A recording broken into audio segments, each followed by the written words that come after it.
Welcome to Shaf Man TV. We're going to look at Aston Villa and their chances in the Premier League this season. Obviously, the biggest story of the summer for Aston Villa was the £100 million sale of Jack Grealish. They didn't really have a choice. They set an asking price, and City met the asking price, and therefore he left. It looks like they've reinvested that money really wisely. According to Transfer Market, they've got a net positive figure of £25 million. So they've got the Grealish money and some other players they've sold, and they've reinvested it, and they've still got £25 million left. So let's have a look who they've bought. They bought the highly impressive Buendia from Norwich. They bought Leon Bailey from the German league, highly impressive, and they bought Danny Ings. Those are the three main signings, and actually they look like really astute business in my view. They've also added a bit of experience in former Manchester United captain Ashley Young, and they've also got Axel Tuanzebe on loan, a player that I've watched closely, and if not for injuries, would be much further along in his career. And if he does stay injury free and Aston Villa do buy him on a permanent basis, I believe they have an absolutely fantastic player with a very high ceiling. So they've lost Grealish, which is any team's going to miss them, and especially if you look at the stats in relation to his chance creation last season, it was off the charts. And then obviously this is why Man City have parted with £100 million for him.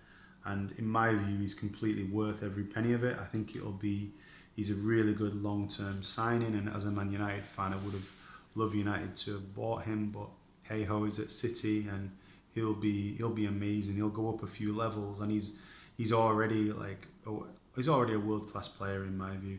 So Villa's fortunes in recent seasons have changed. They're under new ownership. They're owned by Nesev Sawaris and Wes Anderson, the NSWE company, and it looks like the owners, they're both billionaires, they're quite serious about investing in the squad. And you can see since Villa avoided relegations 2 seasons ago, they've actually gathered together a really good team. And actually, if you believe the reports in the media, they didn't really want to sell Grealish, but I think he wanted to go play Champions League. I don't think they sold him for financial reasons. I think they have a lot of money, and in the next 2 or 3 years, I wouldn't be surprised if they keep on going into the transfer market, backing Dean Smith and accumulating a better squad. And actually, it's a huge club, classic old stadium, really well supported club, and there's a massive ceiling on what Aston Villa can do. In my view, their best player is probably McGinn. I think I've watched McGinn a few times, and I've been hugely impressed by him. I think he's really a clever midfield player who can move the ball, but he's not the only player. I think they've got a really good goalkeeper in Martinez. I think Mings is a really solid Premier League defender. Had a pretty decent first game in the Euros. No nonsense defender. I think Watkins is an intelligent centre forward who, with better players around him, will score goals. And obviously, I think Buendia and Ings are brilliant signings. I think Ings' goal record's pretty good for Southampton, and I think he'll score goals there. So things look really positive for Aston Villa. They're probably expecting a top 10 finish, and with that team, they should really achieve a top 10 finish. I think it's going to be difficult to go to Villa Park and play them on their own pitch.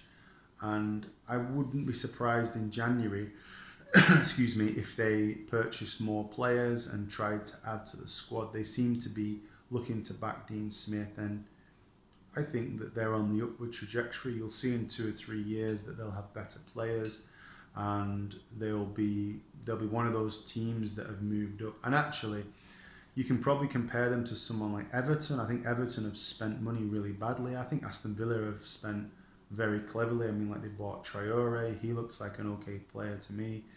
They bought Matty Cash from the Championship. Looks like he's performed relatively well for them. They've got a good first 11. There's no doubt about it. So I think if they can go for a cup, that'd obviously be massively successful, any type of silverware, but they could surprise a few people. I think Buendia's got a really high ceiling. His stats record when Norwich were last in the Premier League was actually really high. He was one of the top assist makers from a relegated team, and they're obviously hoping that he can take over the burden. He can take over the loss of Grealish and actually provide chances and obviously score goals. And the other kind of left field signing was Leon Bailey. Like Leon Bailey's been widely linked with elite clubs in Europe. Now, I haven't really watched him play very many times. I think he's from Jamaica. He was at Leverkusen, but he was widely tipped. So they've parted with some decent money. They've spent about £80 million, I think, on those three players. And as I say, I actually think Ings is a very underrated player. So I'd be pretty optimistic if I was an Aston Villa fan. I think top 10, definitely need to finish top 10. Potentially a cup. I think in January they'll buy more players. They might have one or two youth players that have been reported to be pretty decent. They might want a blood. I think they might try to buy Axel Tuanzebe on a permanent, but I think they're going to keep adding players and they're going to keep growing. So they're definitely going to be a top 10 team in time for higher. So yeah, pretty optimistic about Aston Villa. I'd feel good if I was an Aston Villa fan at the moment. Okay, thanks a lot for watching. Appreciate it. Thank you.